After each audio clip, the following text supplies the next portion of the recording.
The moment I saw her, my stomach clenched. Olivia Carter, my sister, the woman who stole my husband 3 years ago, sat on the velvet couch in my father's living room as if she owned the place. Her platinum blonde hair was styled to perfection, her designer heels casually crossed over one another, her manicured nails tapping against her expensive purse. She hadn't changed at all. If anything, she looked even more smug. "You're still single, huh?" She smirked, tilting her head slightly. "Not surprising." I clenched my jaw so hard it ached. I should have been prepared for this, but nothing could have braced me for the wave of anger crashing through me. The last time I'd seen Olivia was the night I caught her and my husband Daniel tangled together in his car, her laughter echoing in the freezing air, his voice cold as he told me, "It's over, Hannah." Now, 3 years later, she was back. And this time, she wanted something. The only reason I was here, sitting in my childhood home across from the two people who had destroyed my life, was because of my father. When he called me 2 nights ago, his voice had carried a weight that unsettled me. "We're having a family meeting. Olivia and Daniel will be there." I nearly dropped my phone. After everything they had done, after they had humiliated me, paraded their affair all over social media, and abandoned my mother in her final days. "It's important, Hannah," my father said firmly. "I need you to come." So here I was, gripping the arms of the chair to keep myself steady, while Olivia and Daniel lounged like they belonged here. My father sat at the head of the room, his presence as steady as ever, though there was something different about him today, something unnervingly calm. Daniel glanced at his watch, bored. "So, Joseph, can we get to the point? I assume this is about inheritance?" I almost scoffed. "Of course, that's why they were here. They thought my father was ready to divide up his wealth, and they wanted their share." Olivia had always been obsessed with money, always chasing luxury, always looking for the next opportunity to elevate herself. And Daniel? Well, he had played the perfect doting husband for as long as it benefited him, until it didn't. My father exhaled slowly, then stood. "Yes, let's get to the point." He walked over to his study desk, pulling out a thick envelope with a notary seal. He set it down in front of them. "Before we talk about inheritance, there's something we need to discuss." A flicker of unease crossed Olivia's face, but she quickly masked it with a dismissive smile. "Dad, whatever this is, can it wait? We were hoping to wrap this up quickly. I have plans tonight." My father's gaze was unwavering. "Oh, I know. You always have plans, just like you did 3 years ago when your mother was in the hospital." The room dropped into an icy silence. My pulse pounded in my ears. Olivia's jaw tightened. "We already talked about this," she said sharply. "I was busy." "You were at a gala, Olivia," my father interrupted. "While your mother was taking her last breaths, you were at a luxury hotel, drinking champagne." Olivia's face paled. Daniel shifted in his seat. "Look, I don't see why we need to rehash the past." My father turned the computer screen toward them, clicking a file. The air felt heavy, electric. The screen flickered, and suddenly, security footage from the hospital played. The timestamp was clear. This was the night my mother died. The footage showed the empty hallway outside her room, the nurses coming in and out, the machines beeping in the background. And then another image. Olivia in a glittering gown, drink in hand, standing beside Daniel on a rooftop, laughing. I swallowed hard. Even after all this time, seeing it felt like a fresh knife to the gut. My father didn't say a word. He let the footage play. Olivia's hand twitched slightly, and for the first time that night, she looked unsettled. "Where did you get that?" she asked, voice lower now. "I've spent the last 3 years gathering everything," my father said, his voice steady. "Not just this. Bank statements, medical records, care facility bills. Do you know what I found, Olivia?" She didn't answer. She didn't need to. The way her shoulders tensed, the way her fingers curled tightly around the fabric of her skirt, I knew she already understood where this was going. "You stole from your mother," my father continued, his voice sharp now. $5,000 a month. That's how much I was sending you for her care. "But you never paid the facility, did you?" My breath caught in my throat. Even though I had suspected it, hearing it out loud made my skin crawl. Olivia opened her mouth, then snapped it shut. Daniel let out a nervous chuckle. "All right, let's just calm down. This is all very dramatic," but my father wasn't finished. "And you, Daniel." Daniel's smug expression faltered. "You're a doctor. You understand how medical records work. So tell me, why did my wife's report suddenly downplay her condition?" My father's tone was almost conversational, but there was steel beneath it. "Why did the documents suggest she was improving when she clearly wasn't?" Daniel's lips parted, but no words came out. "Did you think I wouldn't find out?" my father asked quietly. The silence stretched, the fire crackled in the fireplace. Outside, the snow was falling heavier now, thick flakes covering the windowsill. I exhaled slowly. For 3 years, I had carried the weight of betrayal, of grief, of unanswered questions, and now, sitting here in this room, I realized the truth had never been lost. My father had been watching, he had been waiting, and tonight he was delivering the reckoning. I looked at Olivia, then at Daniel. The confidence was slipping from their faces, their masks cracking. For the first time since that awful night in the parking lot, I felt something shift inside me. I wasn't the weak, abandoned woman they had left behind. I wasn't here to suffer. I was here to watch them fall. I should have seen it coming. Looking back now, the signs were everywhere, little cracks forming beneath the surface, quiet warnings I ignored because I believed in love, in marriage, in family. But betrayal doesn't announce itself with a blaring siren. It creeps in like a slow-moving poison, unnoticed until it's too late. Sitting across from Olivia and Daniel in my father's living room, their faces slowly draining of confidence as the truth came crashing down around them, I felt the memories clawing their way back. I wasn't always this hardened. I wasn't always this woman who looked at them with nothing but cold contempt. 3 years ago, I was someone else, someone who still had faith. I met Daniel Carter at St. Mary's Hospital during my 2nd year as a nurse. He was in his residency, all sharp edges and quiet ambition, a man who walked through the halls like he was already a legend. He had that kind of presence, the kind that made people turn their heads, the kind that made nurses linger just a little longer when he spoke. And somehow he noticed me. It started with small moments, a lingering glance across the break room, an offer to grab coffee, little inside jokes exchanged during long shifts.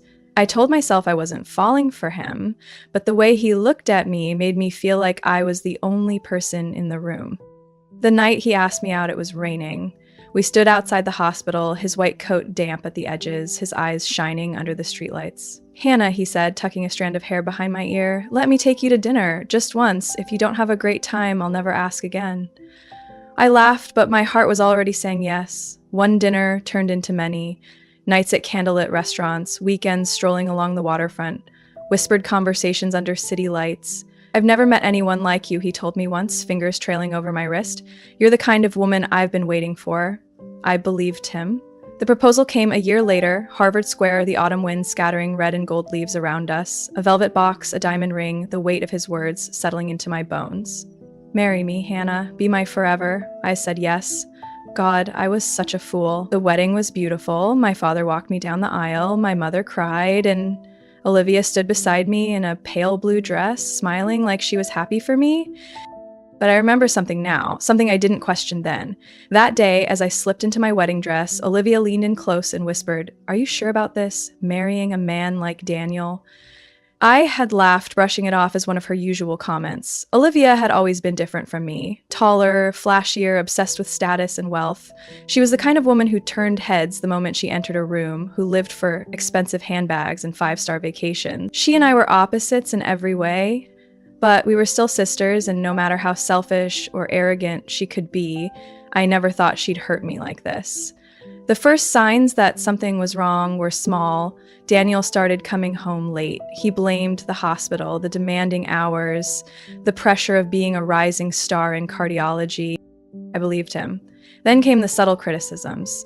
Maybe we should eat out more. Olivia always knows the best places. You could try dressing up a little more. Olivia has great taste. You should ask her for advice. It was always Olivia, her name creeping into conversations like an uninvited guest. Still, I ignored it. Then my mother got sick.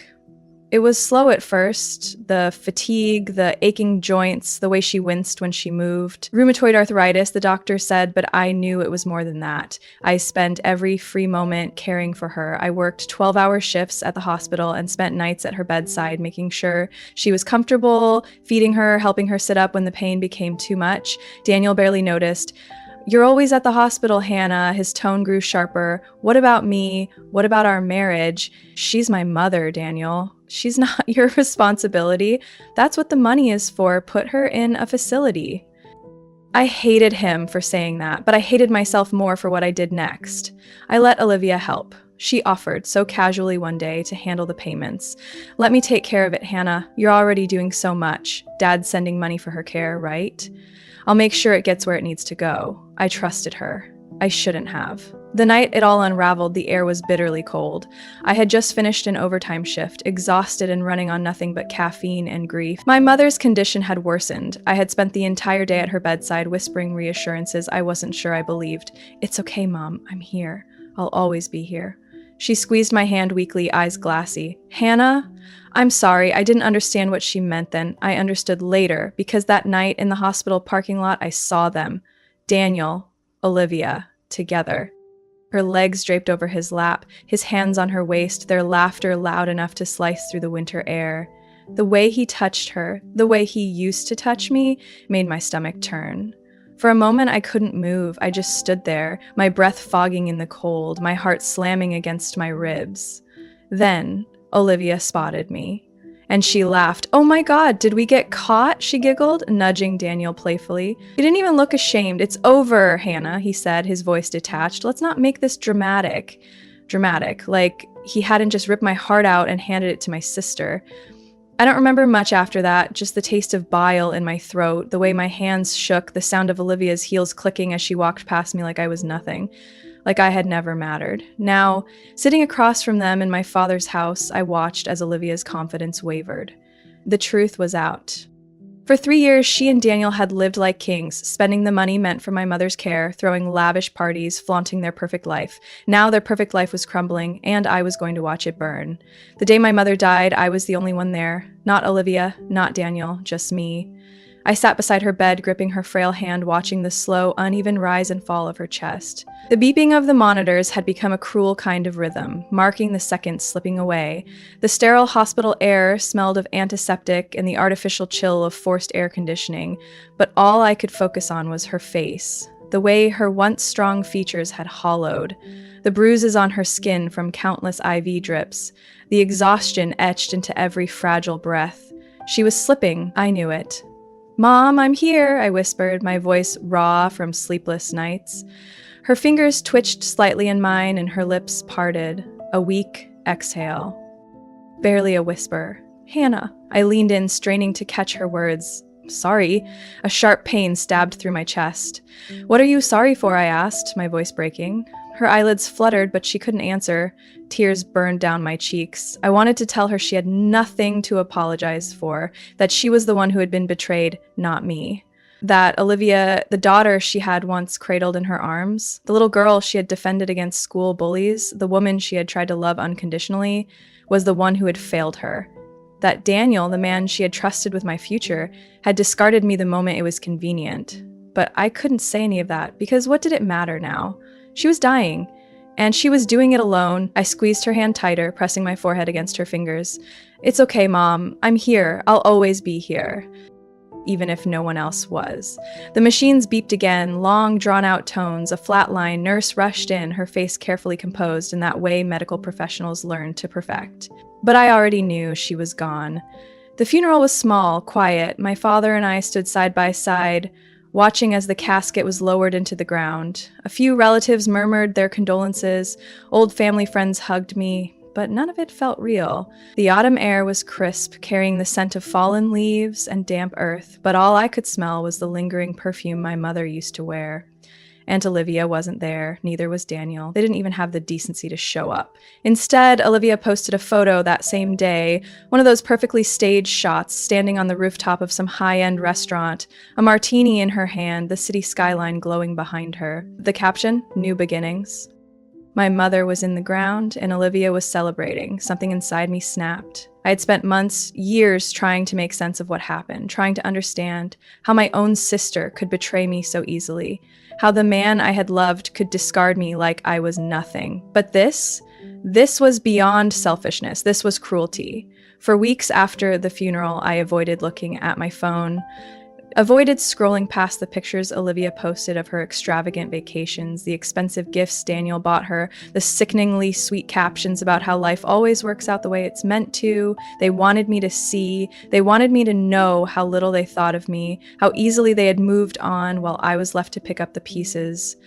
But they had underestimated me, because I wasn't going to break. Not this time. The first time I suspected something was wrong was when I went to the care facility to finalize my mother's remaining medical bills.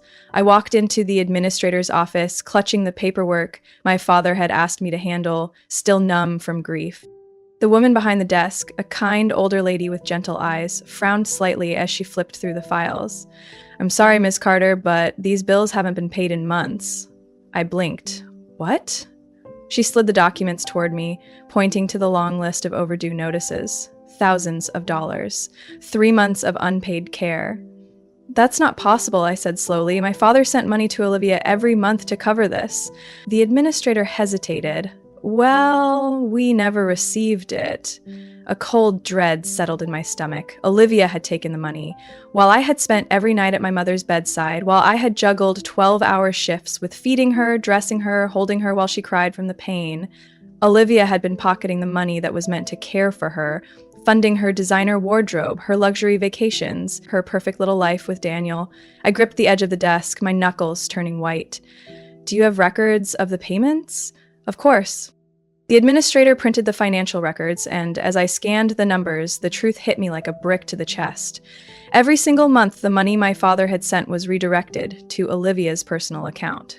I felt sick. For a moment, I couldn't breathe, couldn't think. Then I thought of my mother's frail fingers gripping mine, her whisper, "I'm sorry." She had known.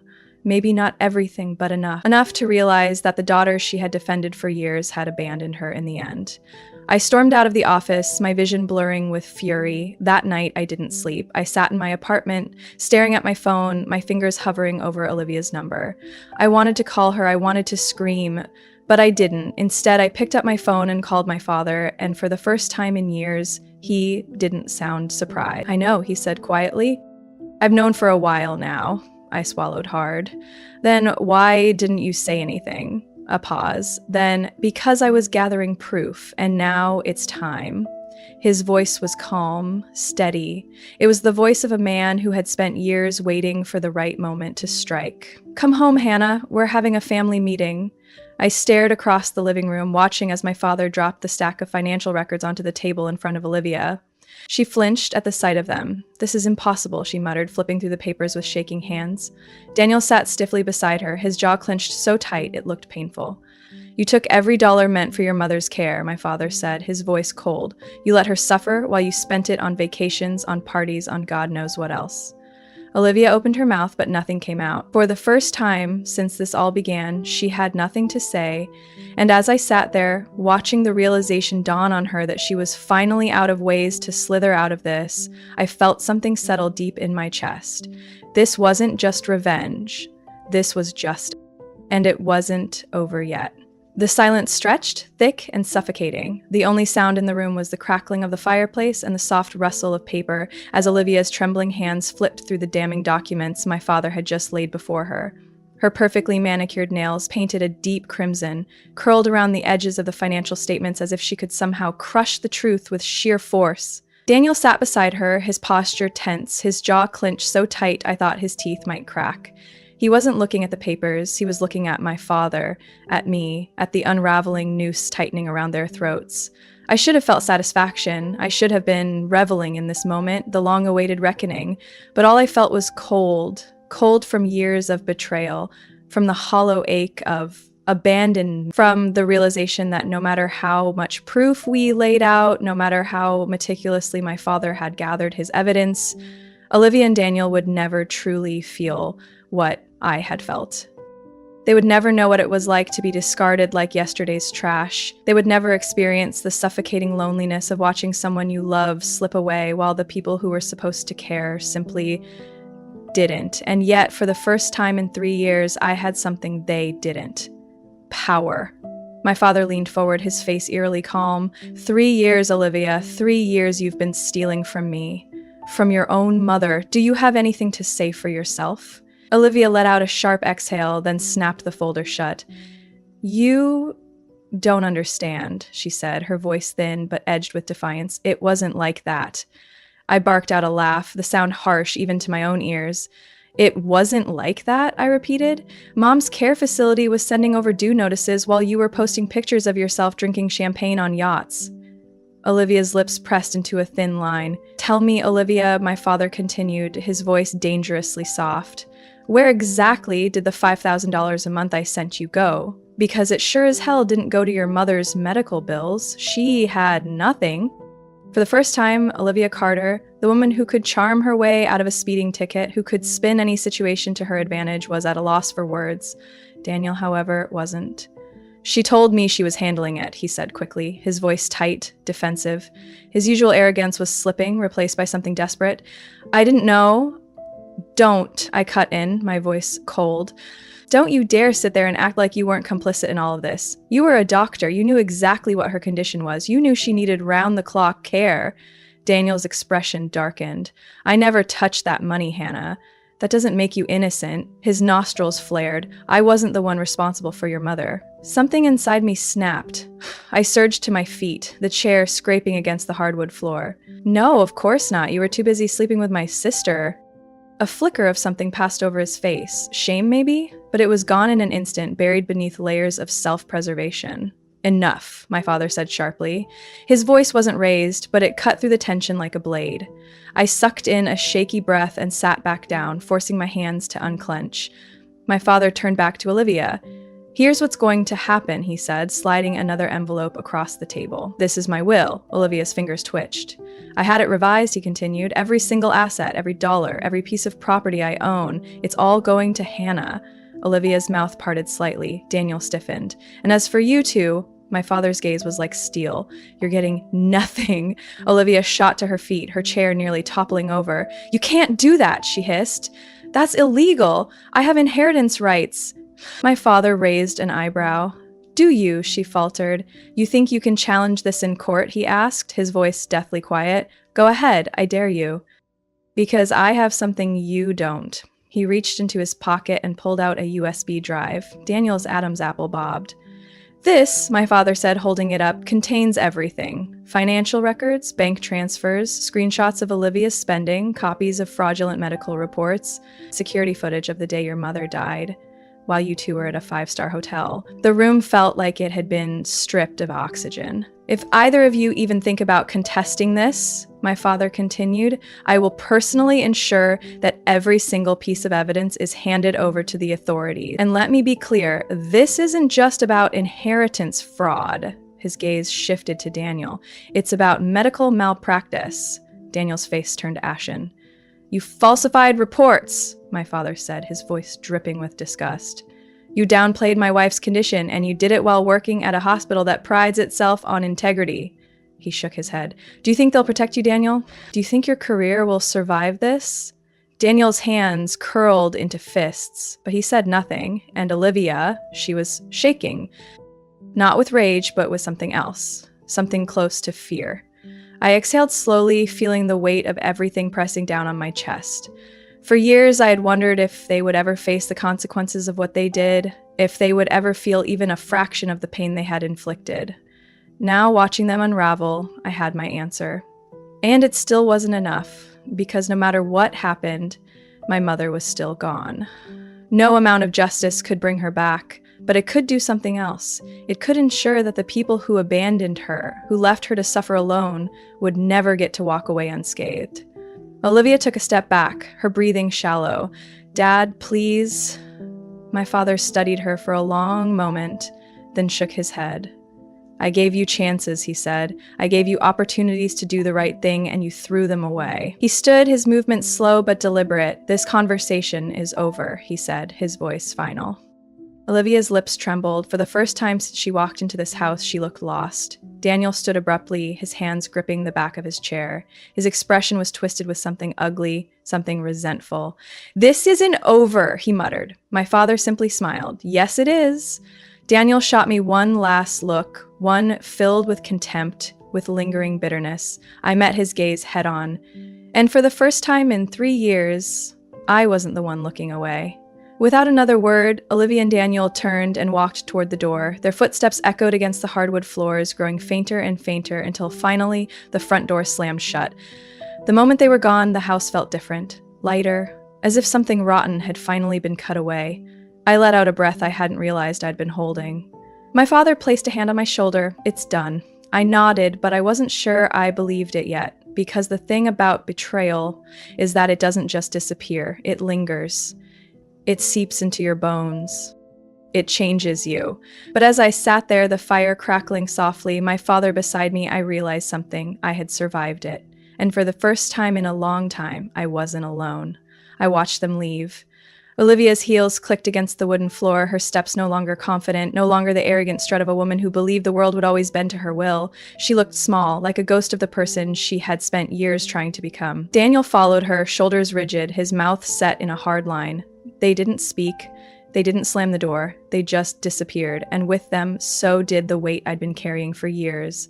For the first time since that night in the parking lot, the night I found them tangled together, laughing at my devastation, I felt something shift deep inside me. Not revenge, not triumph, relief. Because I was finally free.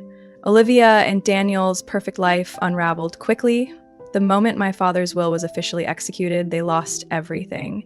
The luxury apartment, gone, foreclosed after months of unpaid mortgage payments. The cars, repossessed.